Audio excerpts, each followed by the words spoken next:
ditetapkan. Pasti ditetapkan dengan sebuah prasasti, baik itu prasasti dari batu, Mbak, lambang keabadian, maupun lempengan-lempengan tembaga yang disimpan dari ke ahli waris, semacam pendeta utama yang membina bangunan ini. Namun sampai saat ini memang belum diketemukan. Semoga kemudian kedepannya nanti bisa ditemukan yang bisa menyibak sejarah dari bangunan suci ini, termasuk sejarah dari bagian yang kosong dari sejarah kerajaan Majapahit, gitu Mbak ya. Ini kayaknya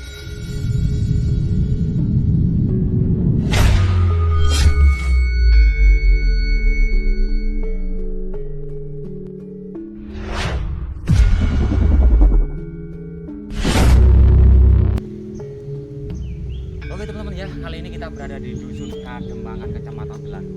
Dan di sini ada sebuah bangunan yang cukup megah pada masanya. iya, penuh dengan tumpukan balok-balok batu candi, batu bata kuno, fragmen tembikar terakota yang sangat banyak dan melimpah. Bahkan nama Kademangan ini pasti sangat misteri, Mbak, karena merujuk pada seorang jabatan petinggi kerajaan Majapahit, salah satunya yang bernama Demang, kemungkinan Mbak, yang dikenal pada waktu itu di Majapahit dikenal dengan Sang Panca Ring Wilwatita. 5 pejabat tinggi kerajaan Majapahit, yaitu Pate, Demung, Tumenggung, Kanuruhan, dan Rangga. Ini merupakan para pejabat eksekutif, yaitu pelaksana dari pemerintahan itu Mbak. Salah satunya yaitu Demang.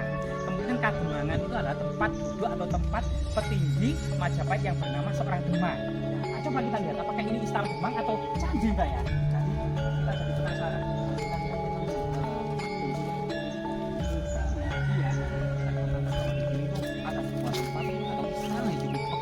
iya, dan menjadi sebuah iya, reruntuhan saja yang dicengkram pohon raksasa. Bahkan pohon raksasa ini ternyata di bawahnya penuh dengan fragmen-fragmen tembikar terakota, Mbak. Coba sudah ini banyak sekali terakota, tembikar, ya, baik berapa yang memiliki nilai profan. Itu paling bagus itu, Mbak. Itu kelihatannya itu hiasan dari tiang kayu yang memiliki motif ceplok dan sulur gelung. Nah, ini salah satu lambang surgawi atau alam surgawi yang sangat indah. Kalau ini namanya ukel, Mbak. Ukel itu biasa hiasan di atap-atap genteng. Jadi artinya pada masa kerajaan Majapahit, rumah-rumah para petinggi kerajaan Majapahit itu sudah menggunakan genteng. Nah, genteng seperti ini. Ini namanya ukel, hiasan genteng. Memang kebanyakan rakyat pada umumnya beratapkan ilalang, Mbak. Nah, ini juga banyak sekali, Mbak ya.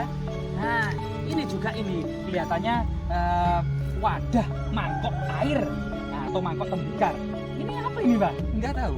Berarti dua ular melilit ini, Mbak. Iya, dua ular melilit ini juga hiasan-hiasan apa namanya dinding. Dan ini kelihatannya wadah-wadah untuk keseharian ya, nilai profan untuk wadah makanan, minuman atau wadah air gitu ya, tempayan, jambangan ini, Mbak.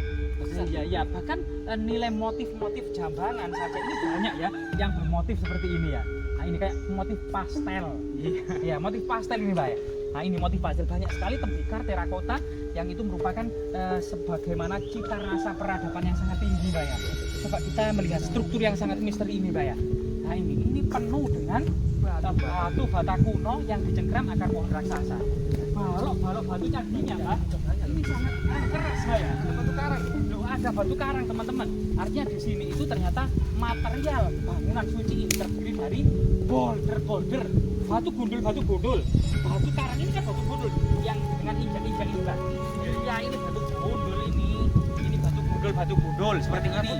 Nah, nggak ada rambutnya. Namanya gundul atau boulder, termasuk kemudian batu bata kuno, balok batu candi, dan batu karang, Mbak. Nah, ini pasti di dulunya paling puncak ini merupakan inti dari bangunan suci, Mbak. Coba kita lihat, Mbak. Rahayu. Nah, sampai saat ini sebagai bukti lokasi ini masih digunakan masyarakat sebagai situs religi ya, yang memiliki nilai magis dan sakral, persajian, perjumpaan gitu ya. Dan memang di sini ada banyak sekali seperti minuman kopi, teh, air putih, benang, kaca, kemudian bunga telur. Pak, ada uangnya, Pak. Ini, Pak. Oh, dikerikiti uangnya itu sobek kabeh, dikerikiti rakyat. Nah, ini emang kan ya. Nah, ini tuh. Ini namanya dorpel. dorpel atau ambang pintu. Jadi diduga selain bangunan suci yang terbuat dari batu bata, itu ada semacam strukturnya itu ada batur dan pelinggih, Mbah. Yang itu kemudian atasnya itu kemudian bangunan kayu. Ini kan kaki. Kaki apa ini? Kaki bebek. Kelihatannya kaki arca, bokong dan arca ini, Mbah. Jadi ini arca terakota ini. Ini ada fragmen arca terakota yang kelihatannya apa namanya posisi meditasi. Posisi meditasi. Ini tinggal bokong sama kakinya saja. Karena biasanya iya banyak sekali berarti, Mbak. Bahkan batu batanya juga anu ya, ada lubang-lubang jejak-jejak harimau. Harimau itu, Mbak. Kucing. Ini jejak harimau, teman-teman. Itu ada jejak harimau dan ini ada semacam menhir ya, sebagai lambang kesuburan, lambang peringatan, lambang kekuatan dan kekuasaan gitu ya. Serta lambang magis dan sakral. Nah, di sini selain tumpukan batu bata yang dibuka, ini merupakan bagian intinya dari bangunan suci. Coba kita ke bawah, Mbak. Ada semacam struktur itu dari sebelah kita, Mbak ya. Oh iya, tangganya itu kiri kanan kemudian, Mbak. Ini kayak jago ini kiri kanan dan ini banyak sekali ya batu bata balok-balok batu candi berjajar. Nah ini bagaimana kemudian kita merekonstruksi kesejarahannya ya, Mbak? Tidak ada sumber histori sama sekali tentang lokasi ini, Mbak ya. Sulit itu masih terpendam atau masih tersembunyi. Yakinlah bahwasanya ketika dahulu leluhur kita di era kerajaan Majapahit membangun sebuah candi yang megah, pasti ditetapkan dengan sebuah prasasti. Baik itu prasasti dari batu, Mbak, lambang keabadian, maupun lempengan-lempengan tembaga yang disimpan dari ke ahli waris, semacam pendeta utama yang membina bangunan ini. Namun sampai saat ini memang belum diketemukan. Semoga kemudian kedepannya nanti bisa ditemukan yang bisa menyibak sejarah dari bangunan suci ini, termasuk sejarah dari bagian yang kosong dari sejarah kerajaan Majapahit. Gitu, Mbak ya. Ini kayaknya ada batu meteor, Mbak, ini, Mbak. Tuh, keras sekali. Nah, tadi kita kan bawa magnet untuk ditempelkan. Kalau magnet ditempelkan, bukan ini perut ini, mana ditempelkan. Ini biasanya ini apa namanya, kalau nempel itu banyak kandungan besi dan nikelnya. Nah, karena kemarin juga warganet juga dihebohkan dengan penemuan prasasti, Mbak. Itu meteor. Loh, Mbak, nemu air ini, Mbak. Ini, Mbak. Apa ini, Mbak? Apa ini, Mbak? Apa ini, Mbak? Kan, Mbak, ini. Apa ini, Mbak? Kayak apa? Kayak pastel. Pastel. Oh, pecahan tembikar. Oh iya, pecahan apa namanya, fragmen tembikar dengan hiasan seperti pinggiran pastel. Iya Mbak. Coba di bawah sini itu ada semacam struktur berundak-undak dari balok-balok batu candi andesit. Nah, kita coba pelan-pelan. Wah, ini ada tulisannya angka 2 Saka, Pak, ini, Pak. Iya, angka 2 Saka ini, Pak. Iya, Saka. Angka 2 Saka. Kalau nominal sekarang 7 ya. Iya, kalau sekarang huruf 7, huruf Latin yang dibawa oleh kolonial Belanda, tapi pada masa lalu ini huruf Saka itu terbaca 2, Mbak. Coba kita ke bawah, Mbak, melewati struktur ini, Mbak ya, pelan-pelan, Mbak.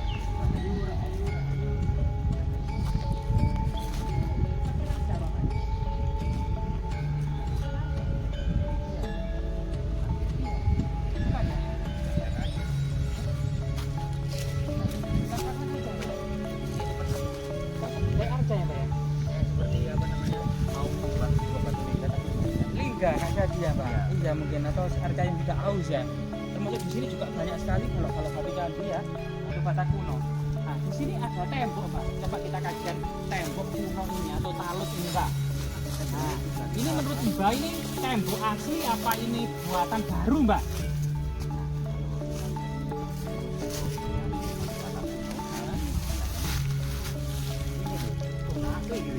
Oh iya betul, Mbak. Jadi di sini itu tembok kelihatannya ditata ulang oleh masyarakat karena tembok kuno pada era kerajaan Majapahit semua batu batanya itu nggak ada yang fragmen, semuanya utuh terus berjajar rapi, tidak ada sepis tanahnya itu nggak ada, Mbak.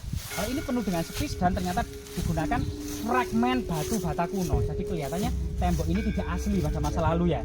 Kemudian buatan baru. Coba di sana, Mbak. Ada lagi, Mbak, tembok dan banyak sekali artefak penting lainnya, Mbak. Kalau Mbak sendiri kalau menerawang sebenarnya ya, masuk sini tadi bulu kutub begini apa tidak? Tuh, nemu apa, Mbak?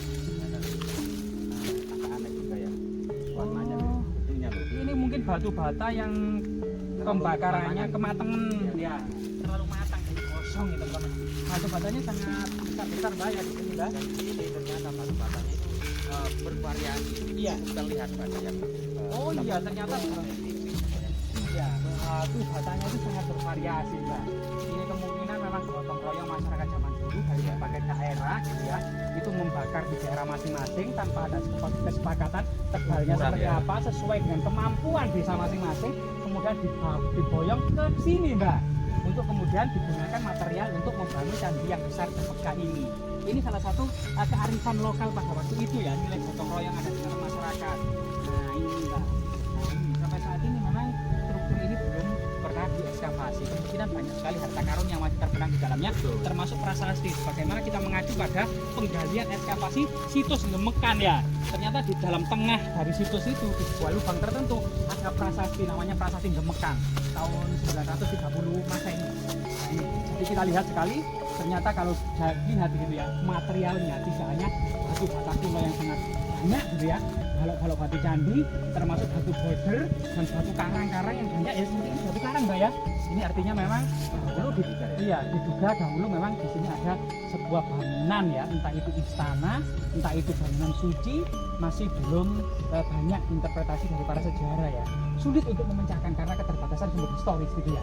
Nah, luar biasa itu, namun nilai estetika dari sebuah bangunan ini sangat-sangat bisa dirasakan.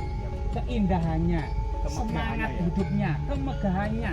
Jadi memberikan motivasi orang-orang zaman dulu, orang-orang Majapahit untuk terus hidup. Iya. Dan itu sangat miris. Saat ini semakin modern di Jepang, angka bunuh diri pasar. Ya, itu karena masyarakatnya itu Mbak, nggak mau hidup. Tidak ada motivasi untuk menjalankan kehidupan yang terus-menerus. Iya, jadi masyarakat zaman Majapahit kelihatannya harapan hidupnya sangat tinggi Mbak, dengan nilai-nilai estetik dan keindahannya sangat-sangat besar sekali.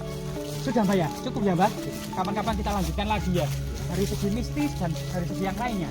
Apakah Mbak mau menerawang pohon ini? Tidak Mbak ya. Tapi memang coba kita lihat teman-teman, benar-benar dicengkram ya akar pohon raksasa. Istana termegah dicengkram pohon raksasa Mbak. Ya Mbak.